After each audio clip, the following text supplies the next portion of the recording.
Good evening, everybody. I'd like to welcome you to the Tuesday, April 18th board meeting. And if you will stand for the Pledge of Allegiance, please. I pledge allegiance to the flag of the United States of America and to the republic for which stands.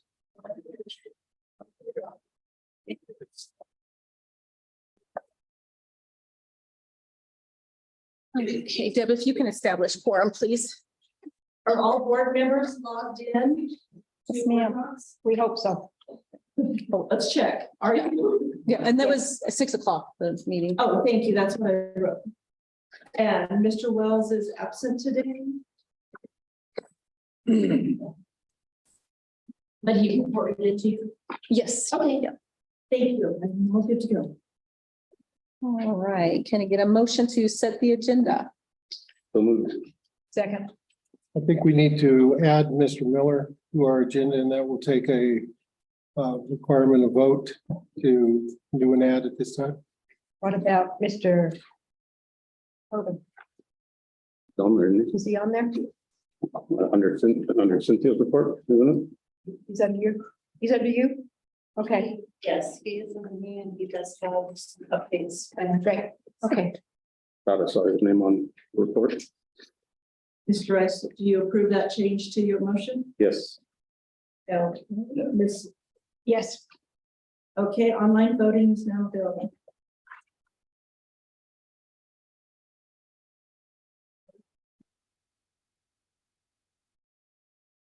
There it is. Okay. One moment, but Oh, sorry. completed. Ms. Hart, are you able to vote? Nope. Yes, ma'am. Good. Oh, there they all are. The motion passes unanimously. Thank you. All right, we do have a presentation for the MCHS Family and Consumer Science class, the Panther Chefs. Good evening. My name is Conti McPherson. I'm the Family Consumer Sciences teacher at Montezuma-Cortez High School. This is my 10th year teaching here. I do have to give just a little background of the Panther Chefs. When we moved over to the new school in 2015, we got a commercial kitchen. Is when I started, we started the Panther Chefs, and it's really grown into a really neat student-centered oriented business. And so I definitely take pride in helping to build that. And I built it so much that 3 of my 5 classes are Panther Chef classes. And we have a second family consumer science teachers that teaches a lot of the culinary essentials that feeds into the program. And I have more and more, this year I have 3 seniors that have been with me every year of catering or culinary. And it might, so for some of them, it's a job trajectory, but some they just really enjoy it and have fun, and who doesn't love to cook and eat. And I just feel like it's a big source of pride for our school. So I just wanted to brag and get a little bit about that.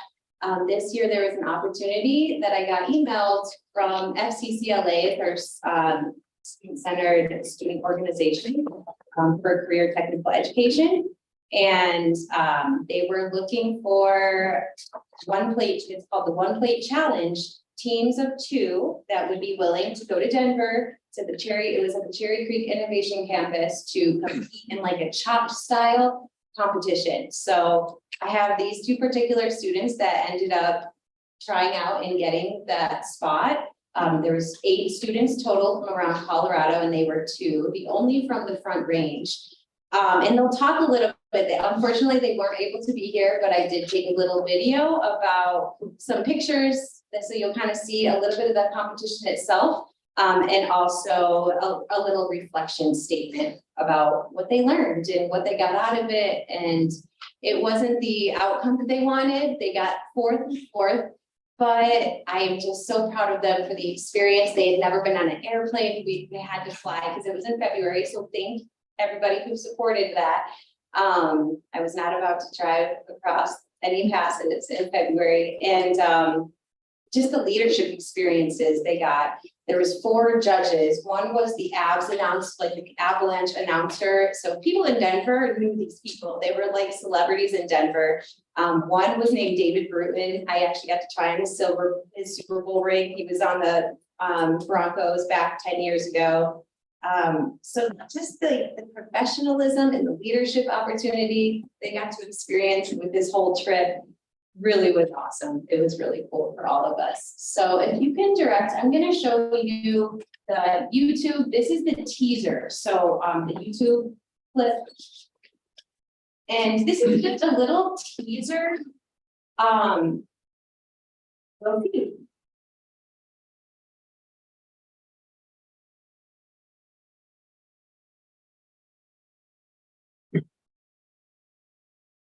We have the blue team, that's my team.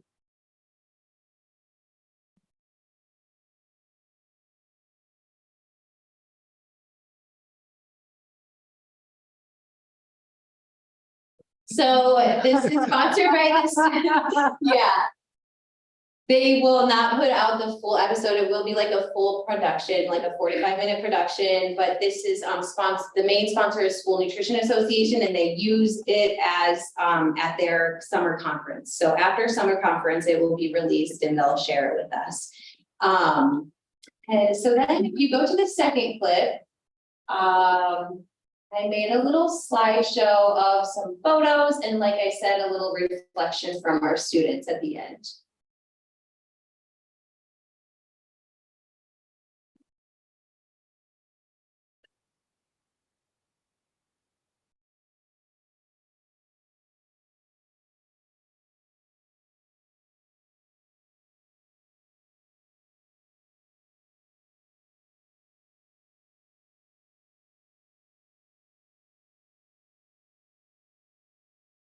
Little planes.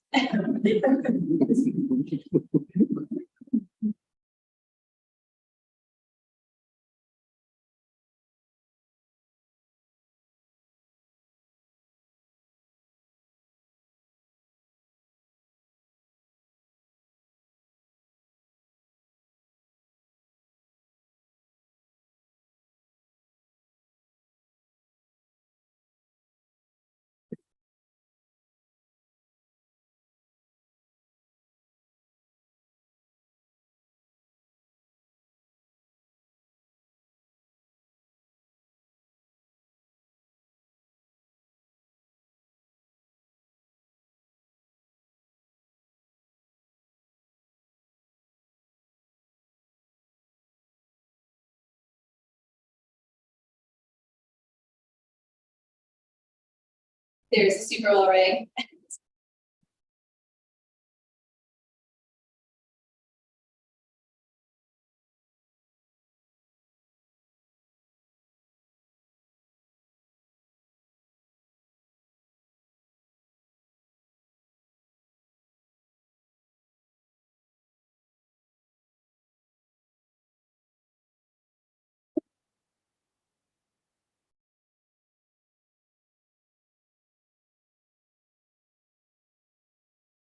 That was their plate, their final plate.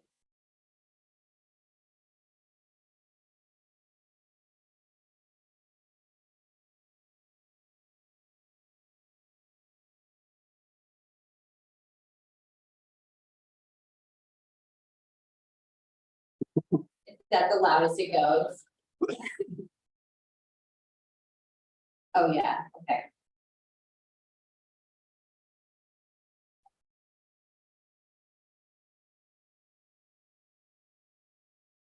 Go away, sorry, this is technical.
So like I said, they got fourth place, but honestly, I'm a little biased, but their plate looked amazing. We really thought it wanted to be something geared that for school lunches. That's kind of how, or maybe we just didn't read the directions, or just our perception was different. Of something that like school lunches would use it in a recipe that like kids. So we had to incorporate a couple specific ingredients from like Tyson and Land O'Lakes from the sponsors. And then other than that, it was up to them. And a lot of the other plates just didn't seem kid friendly. So I think they were trying to really take that kid friendly, like classic meal. And it was beautiful. I'm just so proud of them. That was kind of hard for them, like to swallow it's like fourth, but it's still just the opportunity for them to get there, to get chosen. I don't know how many people tried out for it, but yeah, I'm just a proud teacher. So thank you guys for giving me this time and just for supporting our trip and for the continuous support of the Panther Chefs. Really appreciate it. Thank you. Yeah, did they know their ingredients and or did they just get random ingredients and have to make something out of it? Or what? Good question. They did give us a list of things that like options. So we had like Genio turkey meatballs, which I think they chose, or they could have used like the pulled pork from somebody else. So there was like a couple options. They had to use some sort of potato from, I forget what sponsor. So we did kind of have a heads up. They had to use some sort of cranberry, ocean spray cranberry sauce. That was kind of like the weird looking sauce on the side, So there were a few things that they did know, but then when they got there, it was a whole pantry of a lot of ingredients. And then they threw in something at the end. I think it was like crispy Cheetos or something they had to make do at the very end that they didn't know about. So they really enjoy doing chopped. We do a lot of like chopped lessons in my class that I give them the ingredients, mostly to clean out the refrigerator and leftovers so it doesn't go bad. And then they get to make whatever they want. And a reason why I chose them is because they love it. They just get so creative. They thrive off of the pressure of the time because they only had 45 minutes to do this. It's so that it was realistic for them because that's what we have in class pretty much. So Cool. Well, thank you for doing that for any other us. questions? I might have missed it, but how were they chosen to go up there? Okay, so they had to do a minute video about, it was more about why they think that they would be a good representative of their school and why they wanted to do it, what their passion was for cooking. A lot of them talked about just their mom, but they both did mention that, we come from Cortez, Colorado, way down southwest, and not a lot of people know about us. And I personally think that helped them because when we got there, they were giving us extra swag because of our big trip. Like everybody else came from Cherry Creek or from Denver or from Loveland. We were the only people that flew and came from so far. And like the students said, no, like none of the other students knows Cortez. When I go to conferences for family consumer science, like not even a lot of teachers know Cortez. So it was a really cool opportunity to like represent. Very nice. Thank you so much. Thank you guys. Thank you. Thank you. Okay, item 4, can I get a motion to approve the minutes for the April 4th, 2023 meeting? I Please. make a motion that we approve the minutes for the April 4th meeting. Second. We have any changes, corrections, questions? Toby's not here.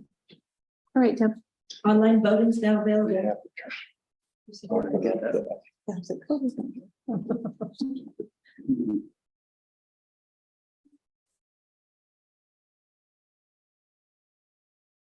Motion passes unanimously. Thank you. Okay, moving on to reports. Celebration reports. Do we have any celebration reports? Driving in this morning and by the golf course and see a whole bunch of school buses at the golf course for the golf match today. So it always be good when I see a lot of school buses from other towns around here and stuff. I think that's pretty neat. So got to also help with FFA officer interviews the other night. So I got to interview Annika, so that was good. They're making me nervous. We were on the, I don't remember if it was you or not, but we were the old guys though on the old team because we had to compete against the other officers for some of their activities. So I think prom, I think that went well. Right? Everything I've heard from was Yeah, a yeah. success, so it's good.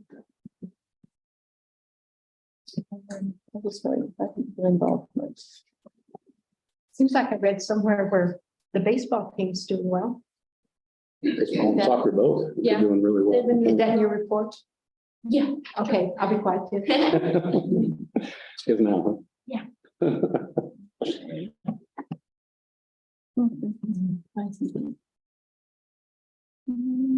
If there's nothing else, we can be moving on to the student representatives. Yeah, so, like they said, our soccer team, our baseball team, I think they've been doing pretty well. They've had quite a few games, like this last weekend, I think they had like 2. And they won them both, I'm pretty sure, Alamosa and Ignacio. Our baseball team plays tomorrow, home. They've been doing really well. It's kind of that time where honors diploma students are doing some presentations at school. They're like end of the year things, and I got to see like 2 this morning and they were really well. It was super cool. It was there, so that's pretty cool. We have our FFA or some kids from our FFA chapter will be heading out to state at the end of this month for state CDEs. We had a little district competition, which we all did pretty well in. One of Willow Life, she got first for vet science out of quite a few kids. It was, we had a few different districts. Well, we had one other district come, so Rifle was there, Pat Valley was there, just a few, Bayfield, just a few areas around here that we competed against. Yeah, prom went well, so yeah. So, our track and field has been doing pretty good. I think they've had 2 competitions so far. I think the last one was in, I don't know where it was, but one of the girls tied with one of their school records for long jump. So that was pretty cool. There's one tomorrow in Ignacio for track and field. And CMS testing tomorrow, so that's exciting. You said that like it was really exciting.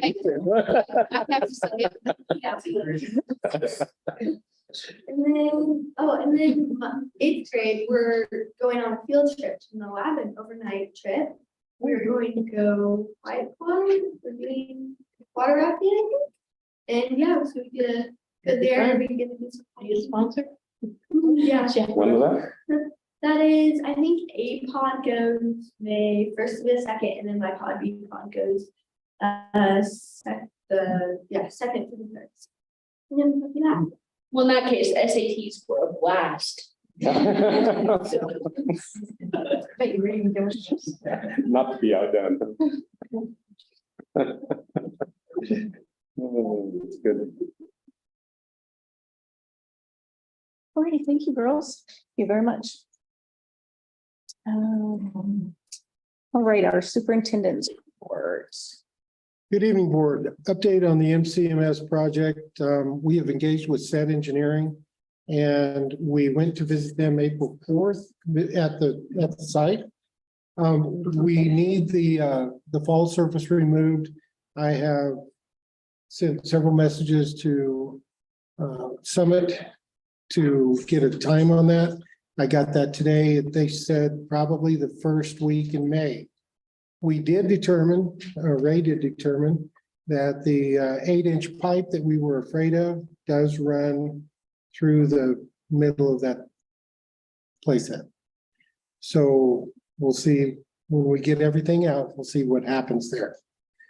And we have no idea of costs, and they said engineering, and we went upstairs in the middle school and we looked at several options, just design options of how to drain that play area out. And we, I think, came to a perimeter trench drain and then a French drain inside of it, but several legs of it, so that it's going to take some excavation, some planing of the soil and working of the soil to get basically valleys in it and ridges, and then put the piping in to drain it. But of course, the first thing we're going to look at is did they hurt that 8-inch pipe in any way? Our next dilemma, board, is that Durango has raised their teacher pay to 50 grand. Ignacio, the Ignacio suit, 40 grand. And Pagos is at 50, and we're gonna need to see what we can do to follow suit. This is gonna take a lot of engineering work on our part to see if we can get it done. Budgets are finite. And the principals are gonna go, I heard that story before. If we're $23 million budget. If you have one person on board, what do they get paid? 23 million. If you have two people, what happens? Goes to 11,500,000. Math works. It works all the way down to the individual PPOR level that one kid generates $9,400, 96. And so if you were one-to-one with teachers, what would you get paid? $9,600 minus what we use to turn the lights on. So somewhere in there is some sweet spot that we've got to figure out if we can get to. And I would like to, and we're going to have to become competitive, but we also need to make sure that we can be sustainable. And our new director, that you're training, Eddie, he's got a lot of experience. James has a lot of experience with corporate, a lot of experience with big budgets, and with Kyle and Eddie's help, and I'll oversee. Then I think we will have something for you to look at and explain whether it's sustainable or not. So I'm looking forward to that. And part of this whole deal is class sizes. When we closed Mana and we collapsed all those classes and we didn't have the staffing to drive Mana, we used that staffing in the other two elementary schools, and now those classes are larger classes. We're going to have to look at the same idea through the high school and middle school, and we're going to have to trim down. When I was here before, there were 3,300 kids in the school district. Yesterday, I heard that we have dropped 150 kids from last year. So the 150 kids is about $1.5 million. That's going to impact our budget, even though there is on the horizon, the PPOR going to, I think, 10,300. Brad, is that about the right number? School by district. That's true. 10.3 swap. 10,300 for us. So I'm hopeful that that goes up, and hopefully the offset is there. I had an opportunity to take my daughter to the University of Oregon. An interesting thing in the college review thing was that they said their average class sizes were 27. So they run a little bit bigger classes too. Brad is here. He'll be doing a presentation in a little bit. We finished at the high school the PSAT and ACT testing. As soon as we get that raw data back, we'll send that to Dr. Northrup, and we will now have comparative data from last year to this year. And we will get that to you as quickly as we can. I know you guys are really interested in the data and how it works, so this is good. Board, thank you very much for your understanding and support of me attending events from college visits for my daughters. I've been a superintendent 10 years. I've missed a lot of things and a lot of activities with my kids. Abby, my oldest, will graduate May 27th. That's Saturday, so it won't be an impact with the school district. Ellie has one more band concert before the end of the year. I don't know the date of that. I'll let you know when I get there. I attended last week a thing at Goddard High School called Every 15 Minutes. Every 15 minutes in the United States, a young person is killed drinking and driving. And they put on a big every 15 minutes program. And they staged 2 cars out in the street in front of the school that have head-on, and kids are actually laying on the hood and hanging out the doors and stuff like that, bloody and all that stuff. And Abby was in that. So we got to her mom and I, we're not married anymore, but we got to go to the hospital and we know she's fine. She's laying right there and we know, we can see her breathing. She's fine. And they're going, two more whatever's of epinephrine, two more, and her heart's crashing. We need the crash cart. It was bad. So, then they actually life flighted her out in the helicopter. And they went out a little ways, came back, and it was because she had died. And then we had court for the kid who was driving drunk. We went to the funeral home and they actually prepared a casket. They took it to the graveyard and they did lower a casket, not with the kid in it, but lowered a casket down in the hole. And then the next day we had opportunity to write a letter to our kids, and I did. Hey, thank you. Thank you. It's, my kids mean a lot. We are working on summer professional development and summer school. It's a busy time of year. Jim, thanks for all you're doing with that. And I'm looking forward to your part of the program tonight. Thank you, board. No, thank you. Thank you, Mr. Burris. All right. Assistant Superintendent reports.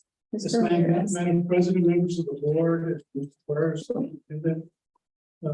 we're planning this summer for beginning a jumpstart of some professional development. The first one is on school safety. It's 2 days. If you'll scratch through or just make note that it's moved to July 31st and August 1st. It has to do with a case conference that our administrators will be participating in. July 26th through the 29th, thus the moving of the school safety training. The second day will be behavior profiling model based on the principal feedback on left of the name from the training they went to. A bit confused, long tree or long climb, but just the other side of Denver. So then we'll have full financial training. There's a slew of other topics under there, mainly to look at our workflow and iVisions, our revised business manual, some time clock training. That'll be July the 24th.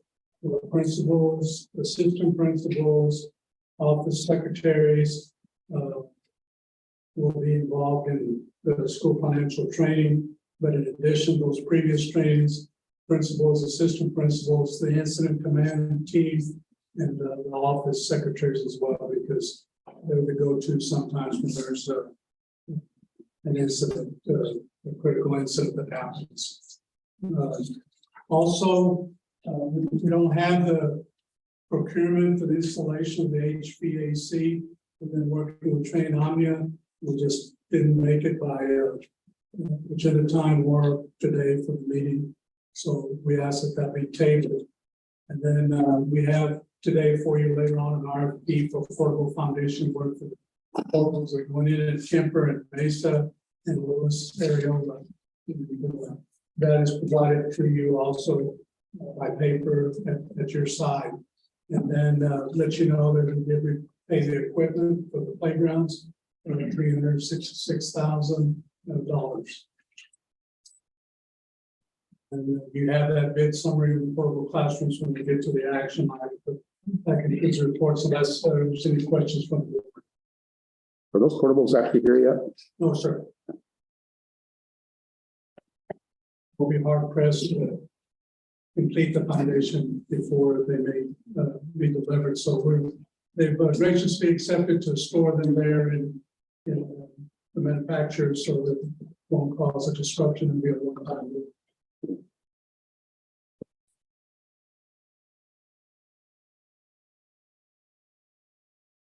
Any other questions for Mr. Ramirez? Alrighty. Okay, the Executive Director of Finance report. He's in training. Where did he go? Both he's in the school business conference in Pueblo. Okay. We left this afternoon. Right. Submit his report in Board Docs, so. Is do you have a copy? I can just check with that. Would you like to review through it? Yes. Thank you, sir. The two items that we added Monday at the bottom are on there. They're on the agenda though. Okay.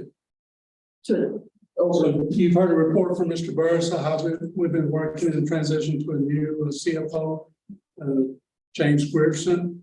And, that's been going well with Colin and myself. We will meet the deadline in May to provide a summary of the budget, the new budget. And then, of course, June will be the official adoption of the budget.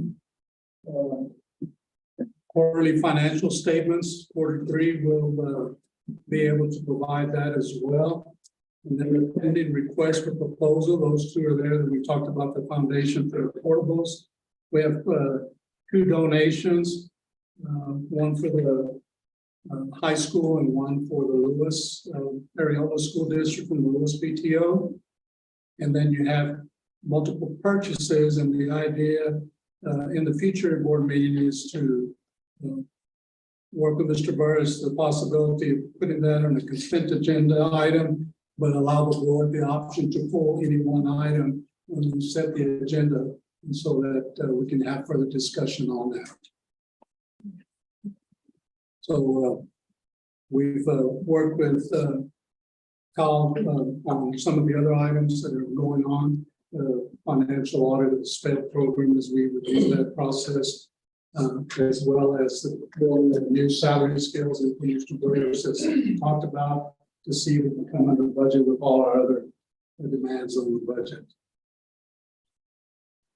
Briefly, Mr. Grierson's report. Thank you. Thank you. Thank you. Okay. Item F, Executive Director of Student Academic Services Report, Mr. Parr.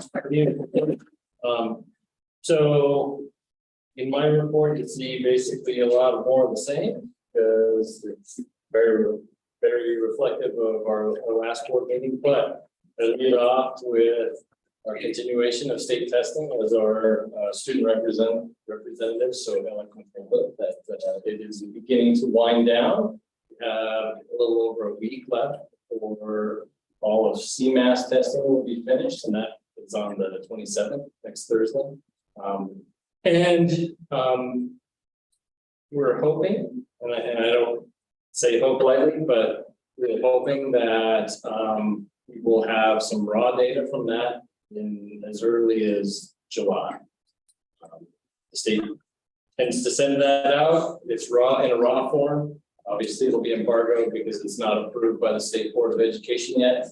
But our goal is to, once that data comes out, is to be able to put it together, provide it to Dr. Christian Northrow, so we can summarize it for us and present it to you guys, so that you can have some information going into next year and what the state looks like. Also, I noted in here that it's a little further down, but we also will have our STAR assessment window and be coming up to the end of the year as well. So that is the last week of April, starting next week, and then into the first weeks of May. So you might just have more data than you want to look at, but we're going to have it for you. So that will be good comparisons to look at over the span of this past year. So it's exciting in the respect that that'll be a place for us to start. So We'll have some comparisons. a couple other things I wanted to note for you in my report, other happenings, and I do also want to share that I changed the format up a little bit so that every time I put something in my report, I refer it back to where that falls into our strategic plan. There may be some revision that comes with that, but that's what the bottom notations are for each section. So just so that you guys have an idea that the things that we're doing are in line with the plan we've all created. The plan itself is a living creature, so there's things that will be added and changed to it, but at the same time, I don't want you guys thinking, wow, that's a cool thing, but why are we doing it? So I want to be sure that there's justification with that. But so this first item, and I mentioned to you all at our last meeting that the Southwest Colorado Education Collaborative would be visiting us, and initially we thought it would be tonight at this meeting. But they weren't available, so I asked them to reschedule that for our May 2nd work session. Which is probably a better opportunity for a discussion anyway about the work that they're doing. And this ties in with the co-action work, career pathways at the high school, et cetera. So they will be here to kind of give us a summary of that work that's taking place and what that means to us. So that's the first item. As Mr. Burr said, we are well underway of our planning summer work for curriculum and alignment and instructional pacing. I'm working with one of our colleagues from south of the Colorado border in Central Consolidated. Her name is Judy Geisinger. I don't know if you guys are familiar with her. She's a longtime Cortez resident. And Mr. Frazier knows her well, but she is helping us because they have some nice frameworks and templates for the work, and she's going to help walk us through some of that. And I'll be working with other folks as well to bring that to everybody and really start working on some concrete documents that really give us an idea of what a year looks like for a student. So that'll tie things, lesson plans, everything will all be tied together within it. It's my hope, again, not a great strategy, but something that I'd like to believe that in the future, how this might work is all of this is in a shared drive. And teachers create their lesson plans, they access all of this documentation right there, they can share it out with the principals, and then that can be shared with us at admin, so we all have an idea that everybody's on the same page. That's my end goal, but the initial goal is to get through this curriculum development. Next item that I have here is we are also looking at, in addition to Mr. Ramirez's professional development for safety, we're also looking at professional development for teachers and developing our teachers further. One major component of that we're going to look at when we come back in August is something called depth and complexity. Basically, this is a GT program, but it works extremely well for overall differentiation, which means having students across the spectrum in your class. The teacher should be able to utilize these tools and help everybody that's in that class. This is paramount. For one, it's best practice. But two, as we look at being a more efficient school district across the board, these are the type of things that we need everybody to be doing in their classrooms on a regular basis. So. Again, next item is our STAR window. I have already referred to that. We will be working with CDE for a district diagnostic review. This was a result of some of the resources we received from the state in the EASY grants. And we'll be working on those here in the next month or so too. So there's plenty going on as far as planning for moving into the future, so that's exciting. And then the last couple items, as we discussed before, summer school is well underway. All of our campuses will be participating in summer school and extended summer school. That's something that we're really hoping to build on. One of the data tells us, or research tells us, that one of the greatest leverages for helping students improve is additional seat time. Well, sometimes during the year that doesn't work the way that we'd like, but this is an opportunity for us to add to that year and really provide some extra support for some kids that really need it. So we're looking at, extended summer school this summer, so that we can get some kids some support that they need and have them ready going into next year.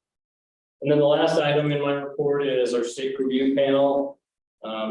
This is more of the same from the last report, but I want to keep it on everybody's radar because we have actually received in the last week or so their preliminary report. Now we are looking through that now for any factual errors or concerns, and we'll send it back to them. But once we have the final of that report, we'll be sharing it out with the board for your review as well. And those are some things that are going on in the student academic service. Okay. There's more, but. You guys go on. Yeah. Thank you, Mr. Barr. Okay. All right. Any questions? I guess? Oh, yeah. Any questions? Will all of that testing data be available by fall for PD time and stuff?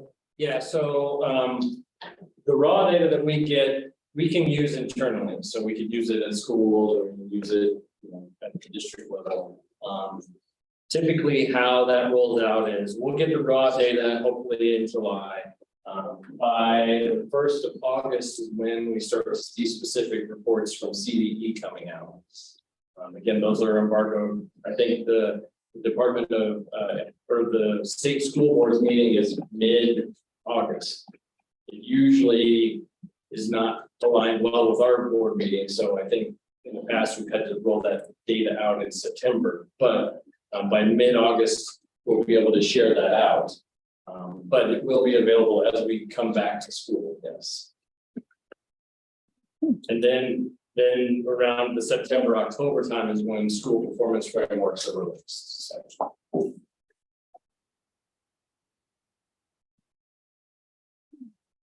Any other questions? Great, thank you, Mr. Parr. All right.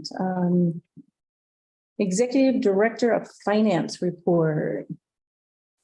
Human resources? Oh, sorry, I just did that again. I did mark it off. Executive Director of Student Academic, no. Executive Director of Human Resources report, 3 times the charm. Cynthia. Madam President, Gosh. good evening, board members, Madam President, Superintendent Burris, and our guests. I'm pleased to submit my board report and associated documents for tonight's board meeting. Included in my board report are the HR updates for resignations and retirements under the consent calendar. New resignations and retirements are noted on the consent calendar, and I've also added the exit survey that we have received since our last board meeting. Also, I have attached the district openings and vacancies. The district is working with schools to forecast openings for the next school year based on non-resignations or retirements and enrollment and staffing projections. Attached is a summary of the known instructional vacancy for the upcoming year. Also, as you can see with this consent calendar, the rehire list for the 2023-24 school year is attached for your approval. A letter of intent will be generated for each individual, and administrators and directors will have discussions with their staff to explain the renewal process this year. Once the 2023-24 salary schedule has been approved, contracts and notice of assignments will be generated for each employee. I plan to have the letters of intent provided to our administrators and directors the first week of May. And meetings will be scheduled for staff during that time. In the last 2 weeks, one thing that I was able to do was attend SIDSIP Spring HR Symposium in Loveland, Colorado. And as you can see from my board report, there was a large agenda, which included employment law updates, teacher non-renewal, portability, equal pay for equal work act, updates on the Health, Families and Workplace Act, CDE educator recruitment and retention, House and Senate bills, licensure authorization, retention and recruitment, which falls in line with our strategic plan under HR, onboarding and financial support. CDE is becoming quite providing a lot of different avenues for districts to assist individuals in obtaining their license, their teaching license this year. And they're also providing grants and scholarships to help with the funding of those costs. Also included was the responsibility of the ADA coordinator, which I hold that those duties. The Americans with Disabilities Act, Civil Rights Law, Title I, enforced by the EEOC, Title II, which is a state and local government enforcement, Title III, Title IV, and Title V enforced by the Federal Communications Commission. Workplace investigations, questioning strategies, analysis, and credibility assessments. were all included in this very valuable training. With the information that I brought back to the district, I plan to provide to our administrators and our directors to help keep them advised on updated employment laws. I've also invited Mr. John Corbett with USI to provide an update on our financials with Anthem for the first quarter. I'm pleased to announce that we have already seen a cost savings, and I would like to turn my time over to Mr. Corbett to be able to provide you that information. It shouldn't take very long, but he did bring informative presentation and valuable information attached. If you have any questions, please do not hesitate. Thanks, Cindy. Madam President, members of the board, and superintendent. Thanks for having me here and be able to say a couple words, just give you an update. As Cindy mentioned, please don't hesitate to ask any questions. So currently, we had an opportunity to take a peek at the information that we've received so far. When you transfer to a new carrier, you experience a lag in data, specifically because as you start to use a network that's foreign, it takes a while for those claims to go through the system. And so that's called a claim lag. And so numbers that we're seeing for claims to the far right here on this exhibit under Anthem for the first quarter are immature. So we would tend to see a higher number here when comparing those numbers to the left, which is from July 22 to December 22, when we had EBMS as your third-party administrator and Symetra as your stop loss carrier.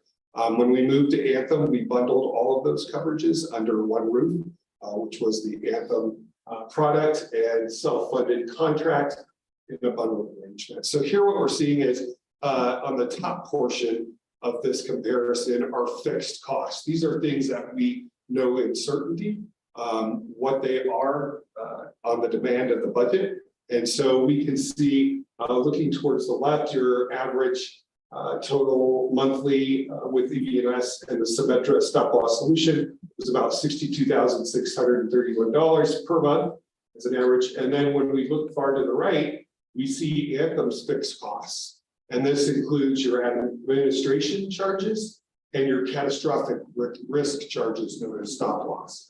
And so at this total for a monthly average, we're looking at about $50,705. And that represents roughly about a $12,000 difference or delta. So those are automatic savings that you're seeing every single month by just choosing this solution on a fixed cost basis. And so annually, we're looking at about $143,000 right there in savings. So a really nice opportunity to recirculate those dollars back into the pockets here of the district. Subsequently, underneath that, we start to see the claims amounts. And if we look at the left side, this was under the PHCS network, which tended to boast a lower discount level. And so we would expect that number to be higher than the numbers to the right, where Anthem has performed better in this market, providing deeper discounts and savings. So, again, we do have that immature number there on the right in the total column of $72,810 compared to the $231,562 on the left. So quite a big delta. I don't think that's all due to run out.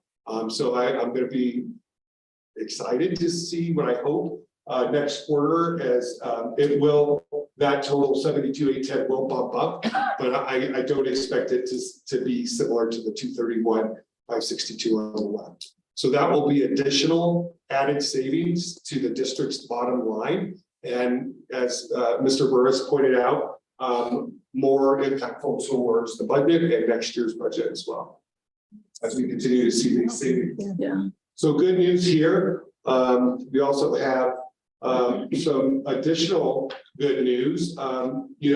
Keeping with the dental product with Delta, we were able to negotiate a favorable contract this year and a increased savings of about $1,686 per month.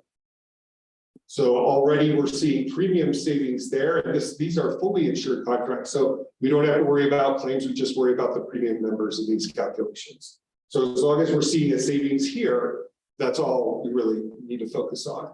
And then again, that is monthly. Similarly, we renegotiated moving the contract from VSP Direct to the Vision with the Sun Life carrier. And we also negotiated a savings there about 15%. So we're seeing about a monthly savings about $650 there as well. And that is also a fully insured contract.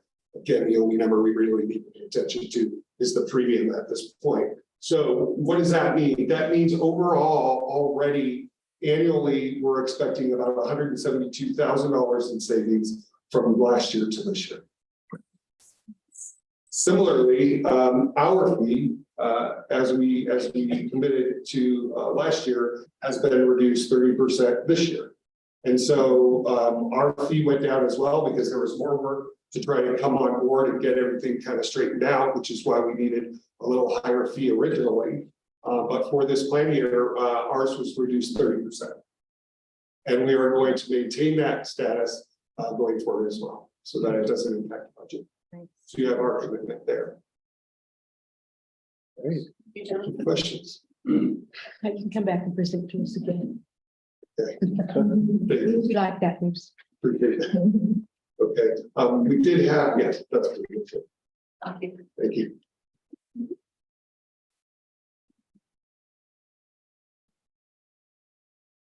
Mr. Burns, you didn't say where on the agenda we were putting this.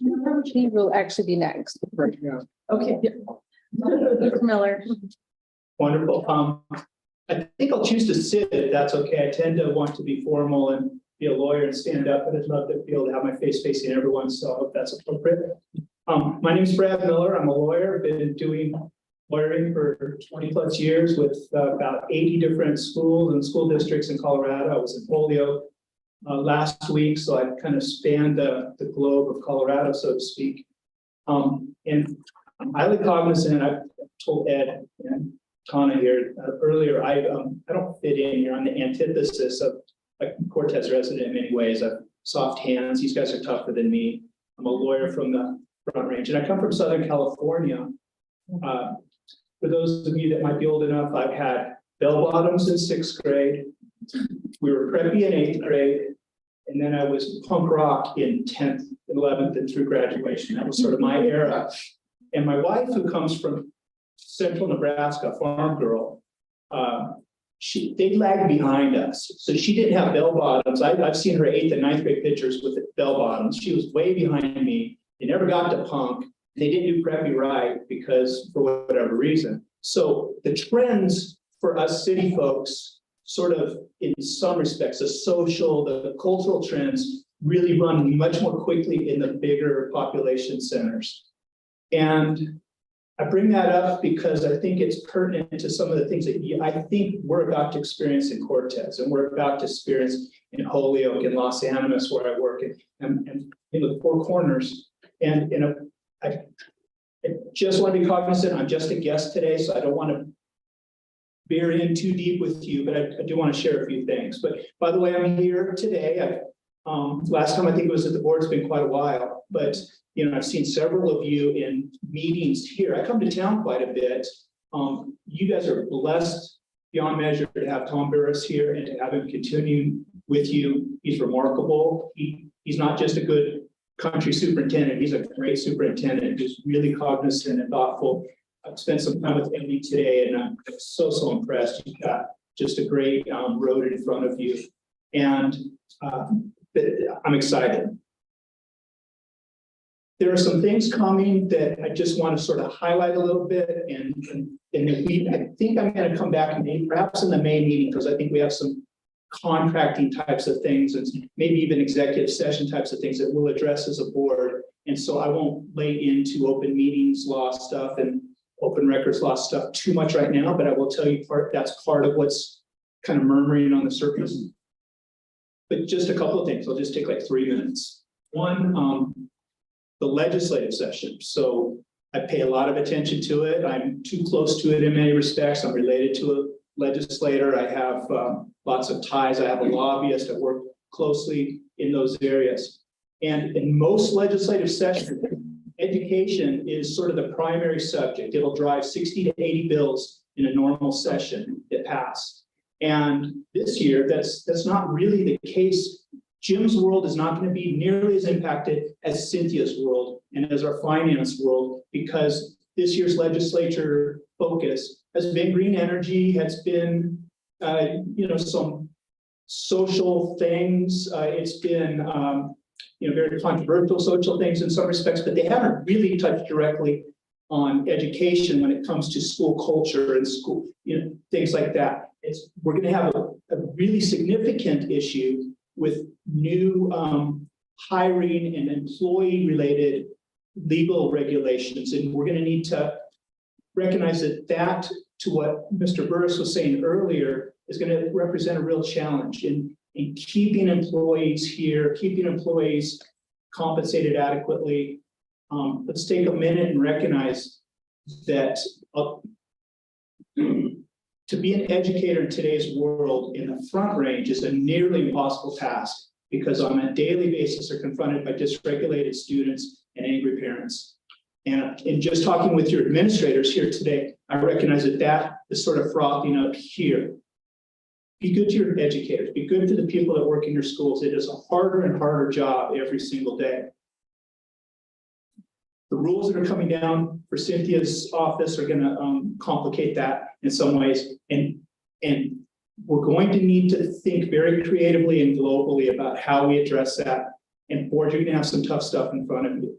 We're going to have to figure out, how do we maximize teacher efficiency and effectiveness. Or rabbit trail again. I was contacted just recently to see if Tom Burris would be interested in serving on a school academic accountability committee in Denver, looking at how do we measure and assess our student progress, what sorts of testing and things are going to be useful.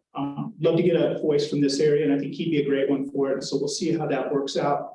But as we come off of COVID, we're going to have a lot more pressure to actually perform.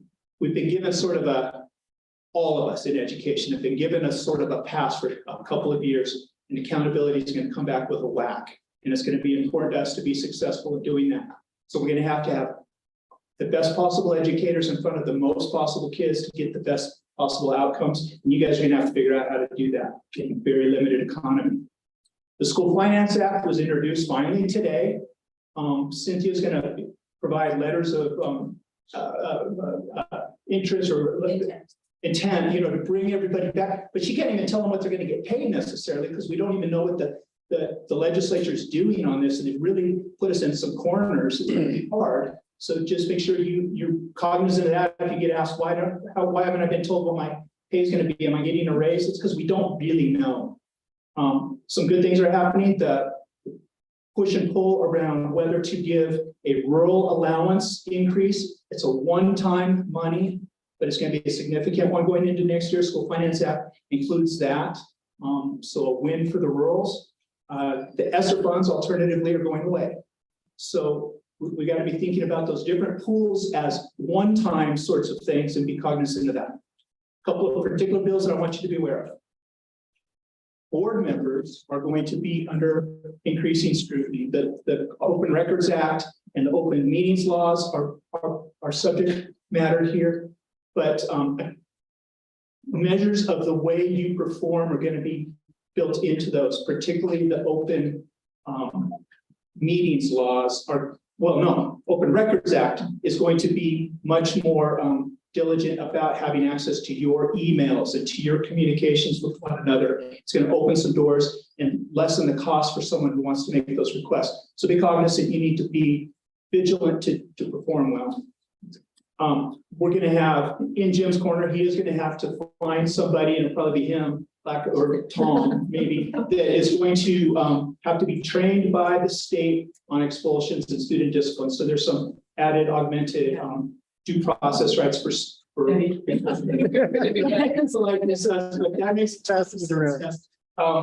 Good job, Andrew. But for the most part, other than some financial stuff, the legislature has left us be. Usually my view is, less government is better, and so maybe that's an okay thing, but in education needs, we haven't had a lot of stuff going on. I'll just leave you with this sort of aspect of, my little law firm, and we are very modest size. We represent 80+ entities. Usually it's been pretty easy stream. I go to board meetings most nights. My partner does a lot of lawyer work, and then the associates do some, exploring contracts and things like that. And our world has on the Front Range exploded into dealing with angry parents, student discipline, and school safety issues, significant ones. And open records and parental, this whole parent movement about the cultural issues, whether it be gender expression or whatever those issues are, have animated a lot of the public, so that we have school districts that are this size, 2,000 students, that have a full-time Cora responder in their offices. And I do to the bell bottoms and punk rock story, I think that that's coming our direction. We need to be ready for the onslaught of that world trying to invade our world, and talk about that in a training this summer. Linda, it's great to meet you. I'm so excited to have you volunteer for this board. That's an incredible thing. Anybody who would actually volunteer to do this has got my admiration and sympathy, right? So I appreciate you guys. Tom's been great to work with. Eddie's been great to work with the team, and thanks. Thank you. Thank you, Brian. Thank you. Thank you. Thank you for coming and spending some time in our district. Again, I was here for other reasons, right? To meet with Tom on some contract and different things. And I'm just kind of landed here, so I didn't prepare some. No, perfect. Thank you so much. Thank you for today. Great. All right, board reports. I want to piggyback with what Brad said. He left out the very best part. Senate Bill 23-214. You know what that is? It's I went to law special school, so I didn't name. have to do anything with numbers. It has a special name. No, I'm sorry. It's the wrong, I gave you the wrong one. House Bill 23-1259. Oh, wait, I didn't. You do know that one. It's called the Matt Rome Bill. They're getting ready to shut him down for going after all the schools. So, of course, we're supporting it. And he hit most of them. Here's one, Senate Bill 23-202, and they're talking, probably pass a bill where you could wear Native American regalia at graduation. So I said, good job. We've been doing it for years. So I was really excited about that. Yeah, okay. Most of them are, House Bill 23-1025 is extending the application for charter schools. They're moving that timeline. And of course, we can no longer have corporal punishment, which we haven't had in years. And Senate Bill 23-241 is the creation of office of school safety. So that was what I got out of my last legislative meeting. Then I went to a BOCES meeting, and just to sum it up very quickly, I asked what a case manager is to carry for a special ed.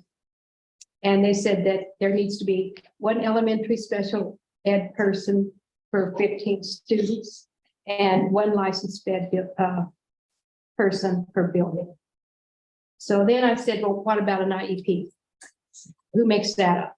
And they said it's a parent, a teacher, a building admin, and special services. So I'm assuming, is that the psychologist or is that the case manager?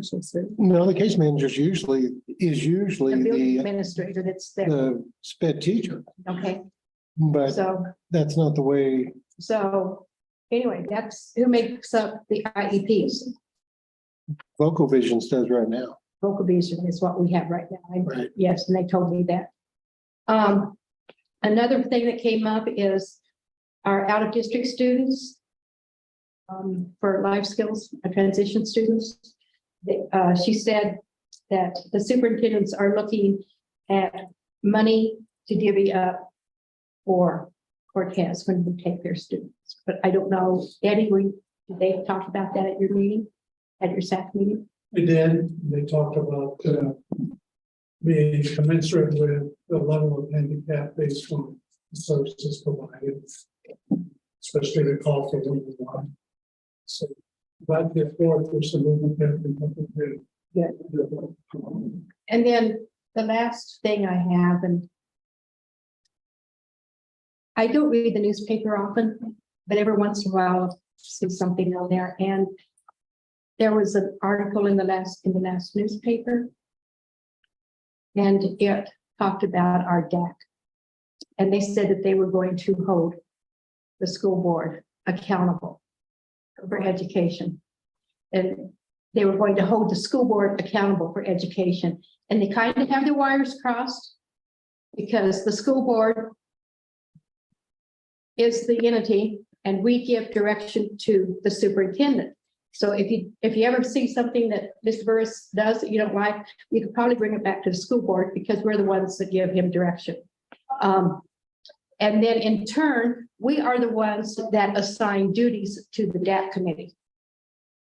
And if they have certain things they have to do according to state statutes, but they do not dictate what the principal, the superintendent, or the school board does. So I'm just clarifying that in case you read that news article. That's all I have. Anybody? I don't know how many of you look at the, I don't know how you say it, Ballotpedia that we get every Ballotpedia, yeah. week or so, email. I always try to skim through those. Some this week was actually pretty interesting, I thought.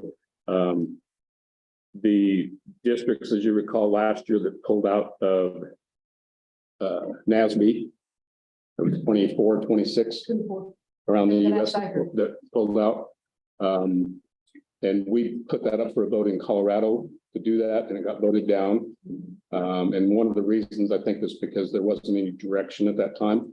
Well, now in that Ballotpedia this week, they now have a group called the Consortium of State Board Associations, COSBA, I guess is their acronym. That all of those states that pulled out of there are now members of, and they put on their own conference, have been very successful this year. So I think as a board, we need to look at that again this year with the CASB to try to present that as a. And state, CDE also has a part of it. So it's not only CASB, it's CDE also. I think we need to try to bring that forward again this year and hopefully see what the rest of the state thinks about it. And when we go to CASB this year. And yeah. Our carrier did. Since there's now an organization to fall back on, I think it's COSBA, COSSBA, Consortium of State School Board Associations. Okay. Thank you, Rose. Okay. I'll probably get with you before I go to my next meeting and talk to you. Okay. Okay, anybody else? Okay. All right, we will move to citizens address the board. We've had some.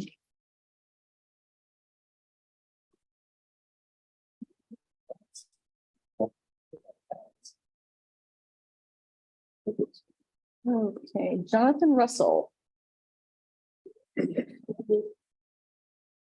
Hi, thank you for coming. Thanks for having me speak. I'm Jonathan Russell. I had Mr. Burris, I think 24 years ago. Oh, gosh. I've got 3 kids in the district. I've got 2 more coming to the district next year. I'm a foster parent here in town. My wife does the classroom coaching opinion project. Got some problems with my daughter at the middle school being bullied. She's been bullied since Kimber. Kimber handled it wonderfully. Middle school, I've been there a few times trying to address it. Spoke to them. They said they're going to address it. It hasn't been addressed. She comes home every single day, still being bullied by the same girl. nothing's being done. I don't know what to do. My hands are tied. I'm sick of it. My daughter has good grades. She's made mistakes. She's a kid. You know, she's sixth grader. My kid doesn't make mistakes, you know. I was a bull in school.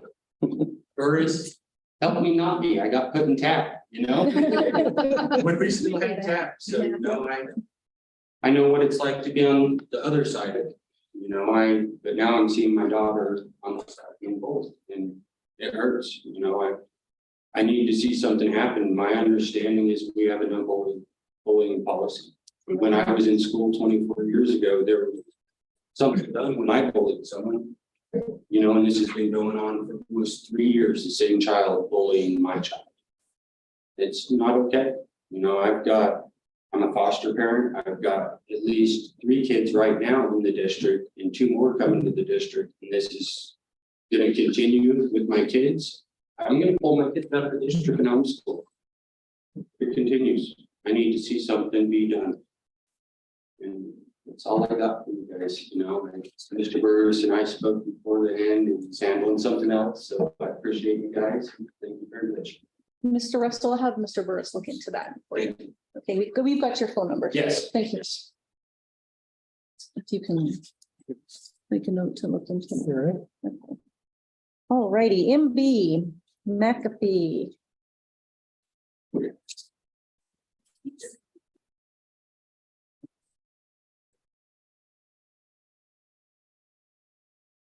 I'm going to say something a little bit different than I was going to say. I really am glad that you came and spoke as a parent, because I suspect a lot of other parents might have similar things to say. I don't know for sure. And so I hope that something is followed up about this at his school and other schools. And if anybody's listening out there, you can come and talk to the school board. See, they are here, and it's okay to talk to them. You have a greater audience out there listening, and they should come and talk to you if they feel that they have an issue.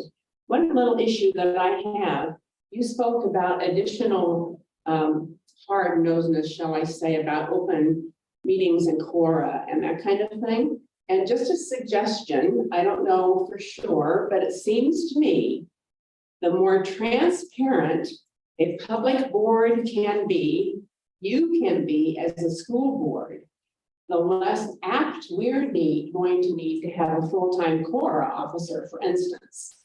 So I think transparency is so, so important. And I'll sit down. Thank you, MB. Thank you. Okay. Morgan Head and Mary Jo Garcia.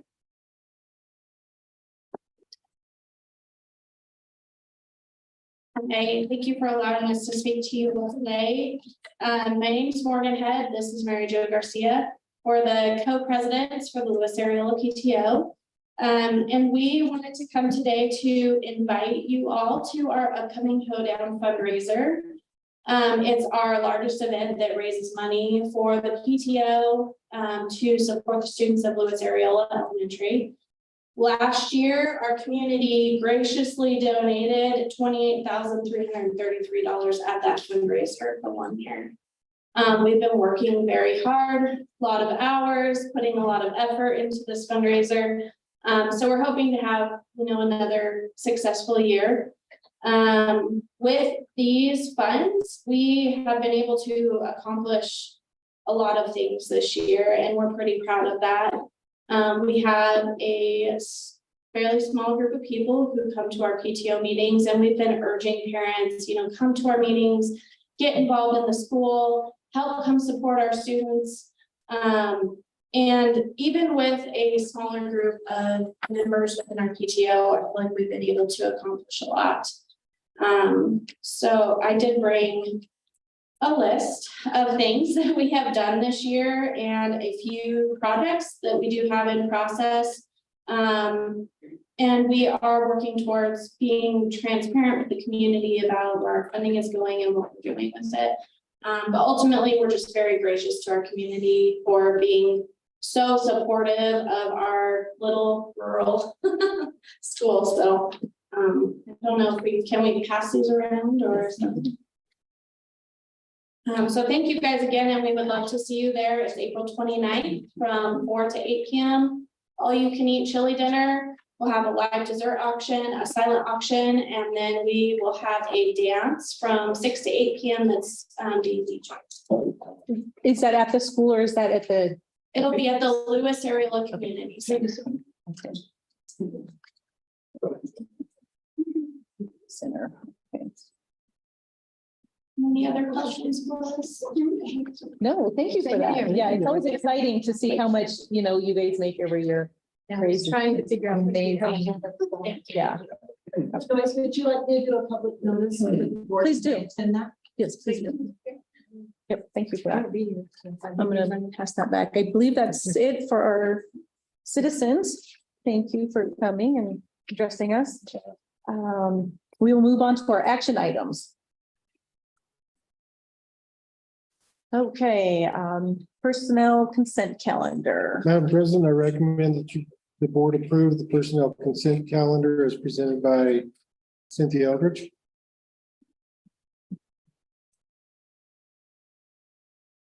I hear a motion to approve. I make a motion to accept the consent calendar. I second.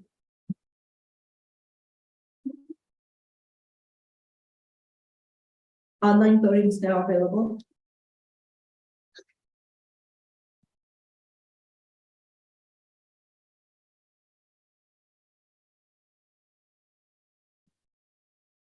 Voting is now closed. Motion passes unanimously. Okay, action item B, Lewis Areola PTO donation to Lewis Areola School of $12,400 towards classroom furniture purchase from school outfitters. Madam President, I recommend that the board approve the $12,400 from the PTO of Lewis Areola towards classroom furniture at Lewis Areola School. I make a motion, we allow the purchase of furniture for $44,000. 12,000. Oh, yeah, sorry, I was on the wrong one. 12,000. Second. Thank you. We're backing up electronically. Oh, You're fine. Is this money that you raised last year that you're donating? Yes. Thank you.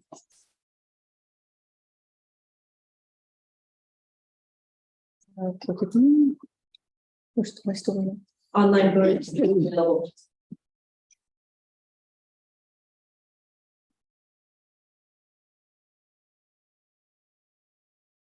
Motion passes unanimously. Thank you. Oh, yeah, action item C, Lewis Areola Elementary School purchase of classroom furniture purchased from school outfitters for $44,408.51. Madam President, I recommend the board approve the Lewis Areola Elementary School purchase of classroom furniture from school outfitters in the amount of $44,408.51. So moved. Second. So the, Some of this going into the new yeah, building or the new. Angie? Would you like me to address the board right now? yes, If you'd like, please, thank you. So last year when we started purchasing furniture through semester funds, we had a big order. But due to the line item nature, we were able to get like desks and whiteboards and stuff. So this is for classroom reading corners in each classroom, and it's to update. If you've been in the school, we've not had new furniture ever. So some of this stuff is stuff that parents have built, I don't know, Mr. Power, 25, 30 years ago. I mean, and so this was part of what the teachers were looking for last year. And so since we had additional funds from Mr. Archibald given to the schools this year, and then with the PTO donating that, there were 12,004 offsets that 44,000. So what I'm doing is taking the money that Mr. Archibald gave our school, and I'm putting it towards that purchase to finish the order from what the teachers wanted last year. So the bookshelves, locking cabinets, and mainly if you come in, you'll see the teachers have like a little reading corner area. So they want to provide additional shelves and additional books, which we were able to buy through the ESSER 3 grant. So they've got nice large book orders coming in, and now we just want the shelves to support that. and to create those reading corners for kids, so they don't always have to go to the library. Thank you. Nice. Thank you. That certainly helped us on our voting. Very good variety of different furniture there. Sure. Online voting is now available.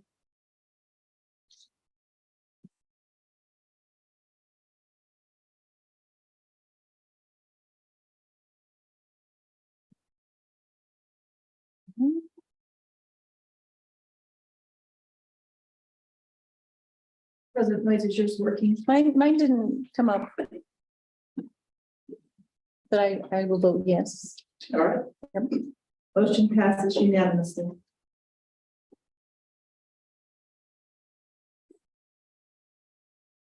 Okay, action item D, the MCMS International Thespian Festival trip. The projected cost is $8,500. Madam President, I recommend that we approve the International Thespian Festival trip in the cost of $8,500.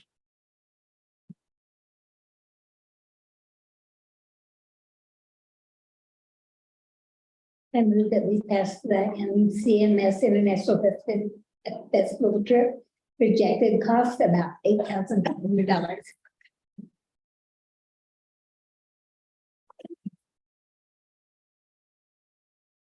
Second. So. Is there anybody who knows? Mr. Pearson, I'm sorry. Are they doing anything to help supplement the cost? Not at this time, because I told them I would like to try to do it this time. Okay. And this is the trip that you went over last meeting and stuff. Yeah. Yeah. Mhm. So you talked about. Mhm.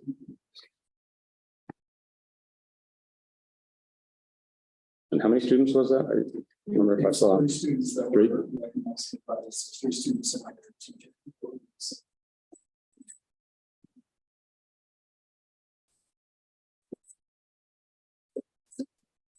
Online voting is now available.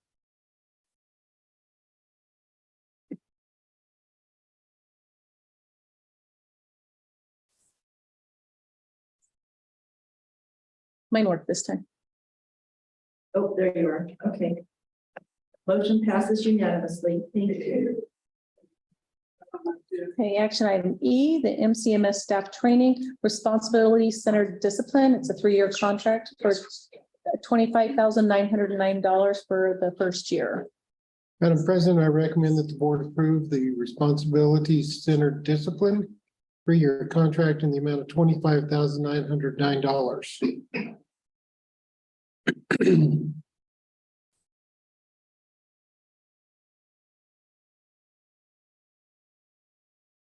Anyone?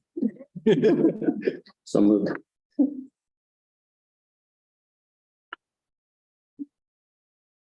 I move that we approve the responsibility center discipline 3-year contract.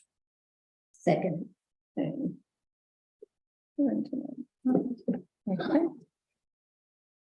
And this was also what you went over last month, right? So Your staff's behind you. And correct, Sorry. your staff is behind you on this?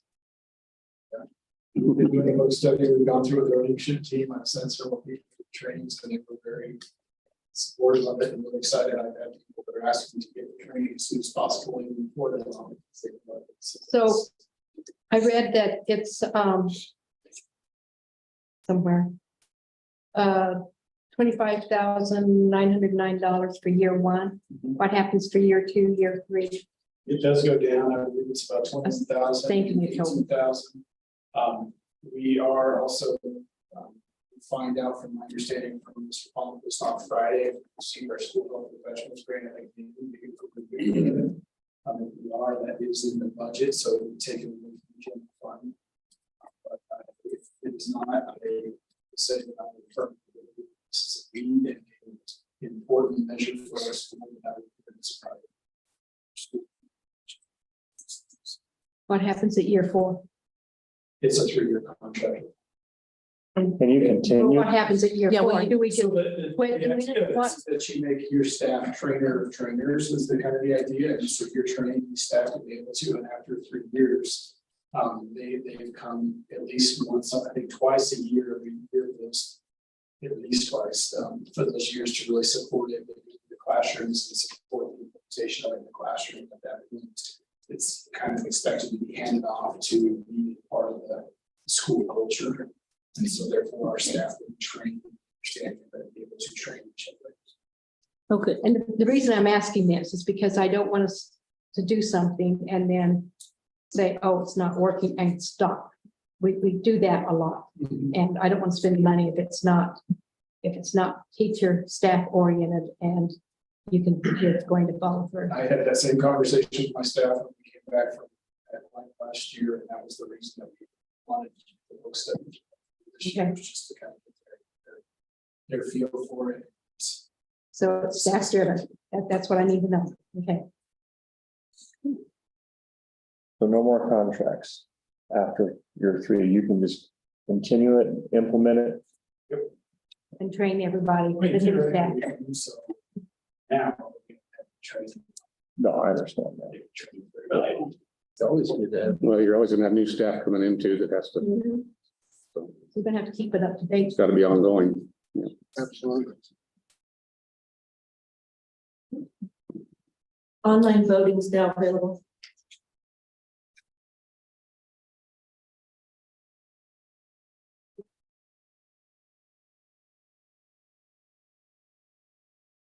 Motion passes unanimously. Okay, action item F, MCMS HVAC installation, train Omnia National Purchasing Cooperative.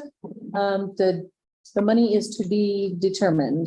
So on items F, G, and H, we are trying to keep those in front of you so that we can get this moving as quickly as we can. We do not have, for item F, we do not have the money estimate on that.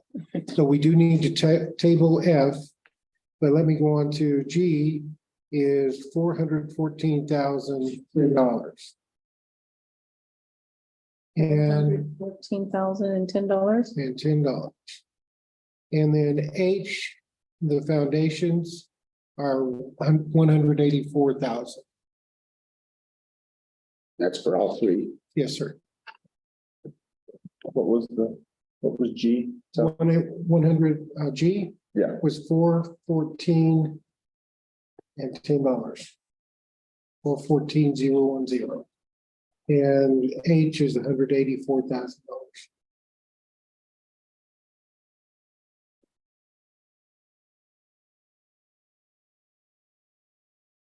And this is gonna be put to where? I think we need a motion for. Yes. We need a motion to table F first. Right. Yeah. So, I moved the table item F on the HVAC installation. I second it. Hang on, computer's catching up.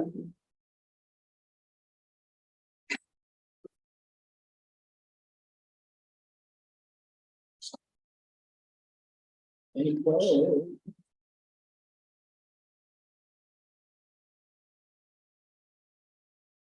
Online voting is now available to table item F.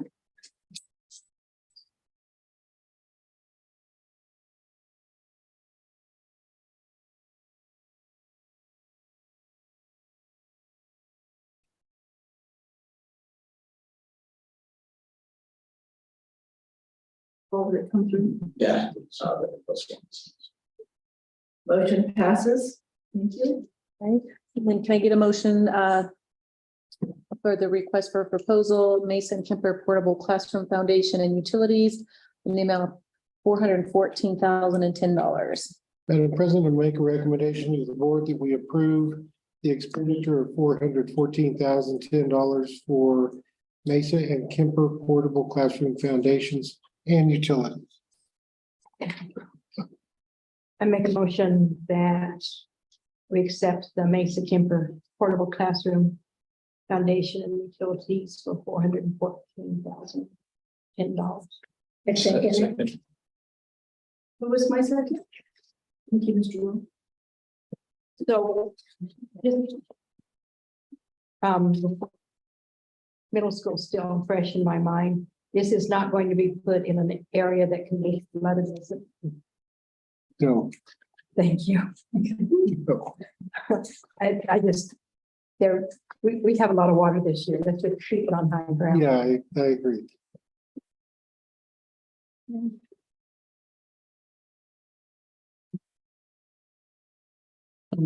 Online voting is now available.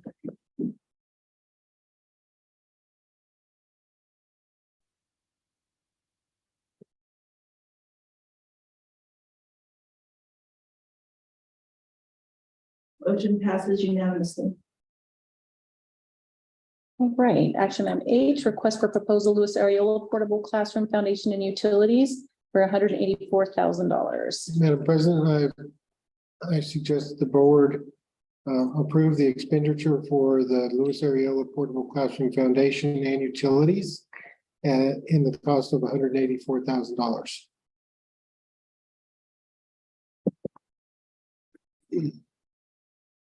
I make a motion that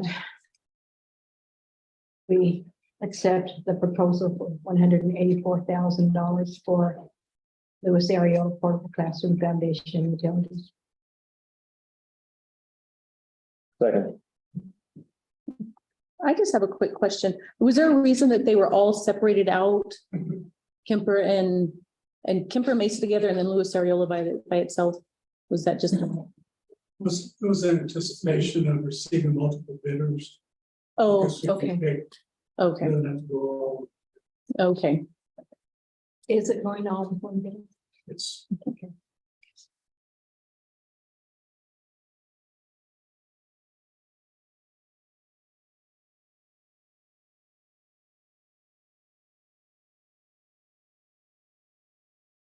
Online voting is now available.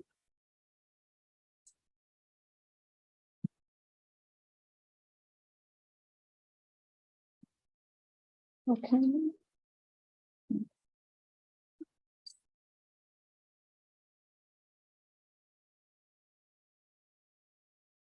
Ms. Harder, do you have any issues? Or did it go? The issue with me. Oh.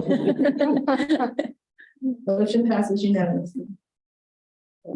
Action item I, expense over $5,000 for Teacher Created Materials, Inc. for summer school supplies, grants and curriculum, $15,420.94.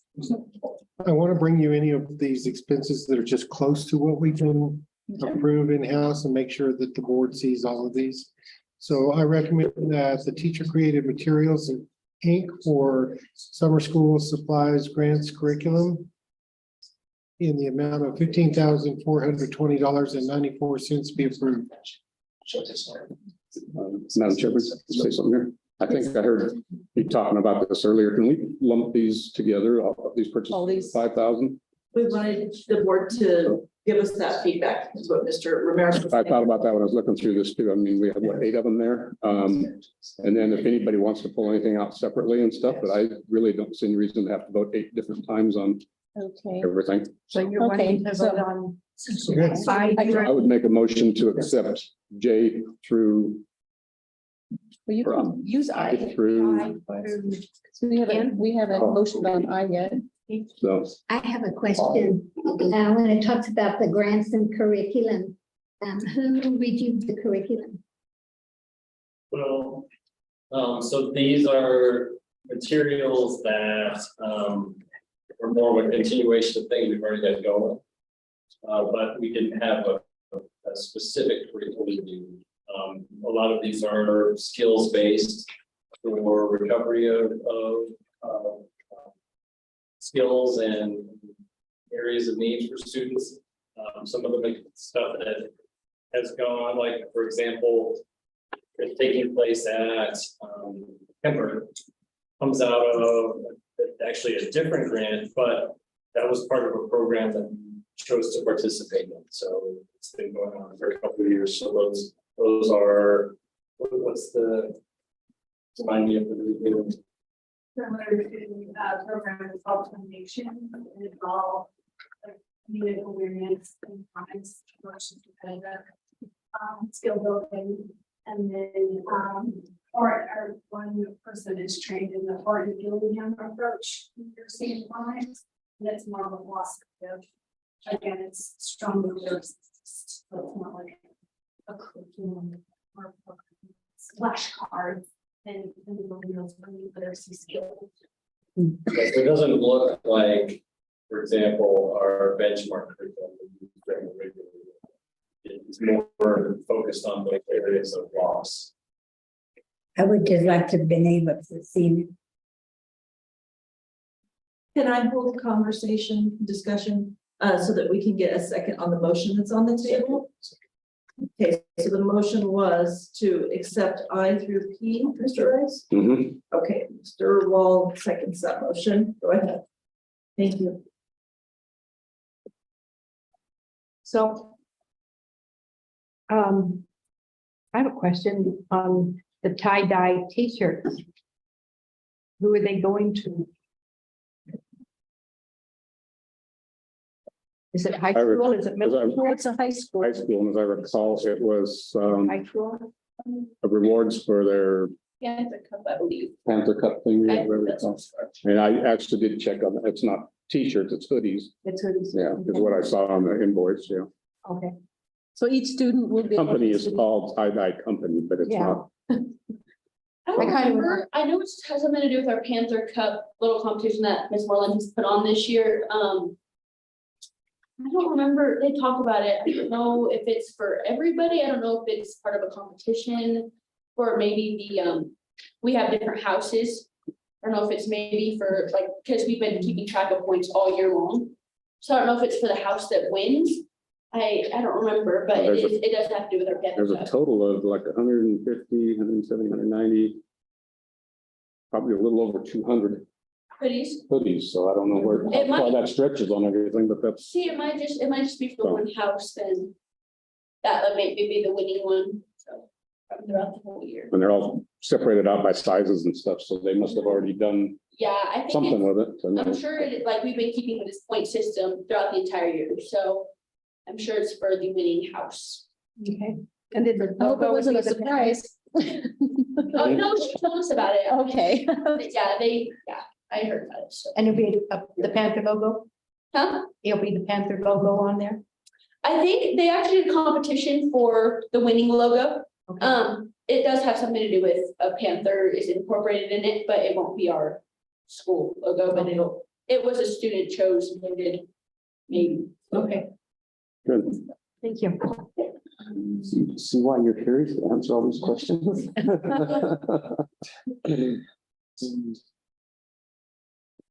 We have a second. Yes, we do. We do, okay. Yeah. Linda. Mhm. Madam President, I recommend that we approve items I through P on the consent calendar. I is teacher created materials. J is BSN sports volleyball sets for $5,613.45. K is the tie-dyed wholesaler hoodies for $5,013.20. L is BSN Sports High Jump Pit for $10,641.58. M is Raptor Technologies for licensing fees for $14,610.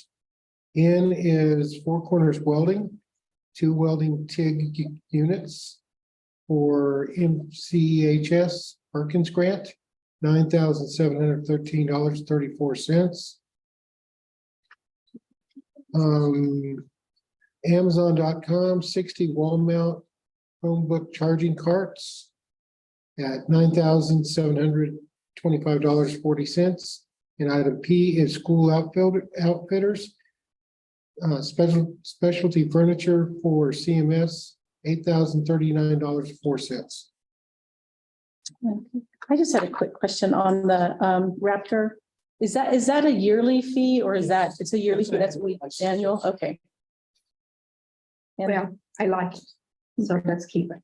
And then the furniture for MCMS, do we know what that specialty furniture is?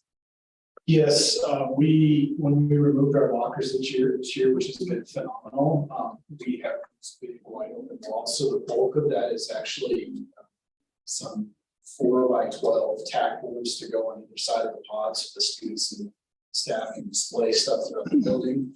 And then some of the other is some teacher requested furniture for classrooms, some tables and chairs for Okay, perfect.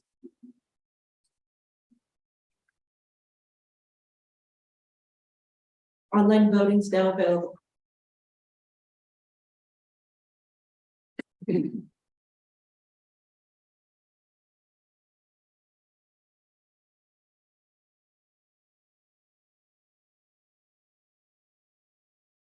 Motion passes unanimously. Thank you. All right, action item Q, the policy first readings. Montezuma-Cortez School District RE1 policy consent list, April 18th, 2023, and we really don't need a motion on that. No, we don't. Okay. That's first reading. We are trying to clean up a bunch of the old policies or policies that we've been improving along, like the class size policy and the drug policy and those kind of things. So that's what you're going to see in a whole list. We need to get ahead of this. Okay. Action item R, the policy second reading, Montezuma-Cortez School District RE1 policy consent list, April 4th, 2023. Madam President, I would recommend that we approve the policy consent list as presented for April 4th, 2023.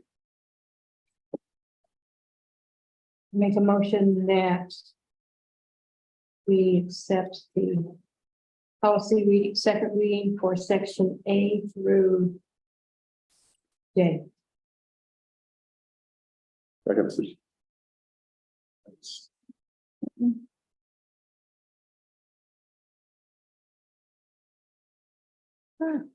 Online voting is now available.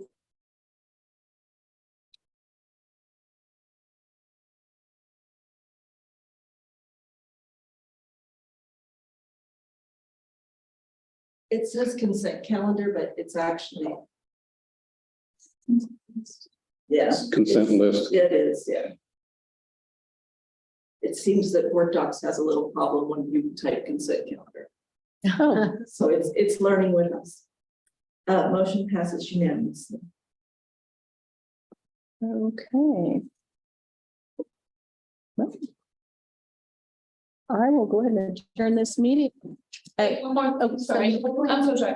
I forgot to mention this earlier, but we do have our end of the year FFA banquet next Friday, the 28th. So of course, we would like to invite the board to come out. It's kind of just, we give out end of the year awards, we have a slideshow, we have a meal. So of course, if you guys can make it, we'd love to have you there. What day was that again? The 28th, next Friday. At 5:30. At the high school then? Yes. Thank you, guys. I have one additional item. This week they released the room reservations for the conference, happy conference. It's all the way in December because it sells out so fast. So I just need the board to consider if they're going, and just let me know. Because we locked in a room number, but we haven't tied names to it yet. Okay, perfect. Did everybody hear that? Has the rooms, if we can let Deb know if we are planning on attending. As we for what? For this convention in December, we locked in the room number, but I haven't tied names to it yet. And it was limited, because you're only allowed to have so many people to stay at the site. Okay, how many was that? We were allowed each board member and one superintendent and one legal counsel. I'm sure I'll be there. I'll take a room with Rob. It's an unfunded mandate. Thank you. I was trying to figure out a nice way to put your math. Okay, then I will go. Yep, in this meeting at 7:00.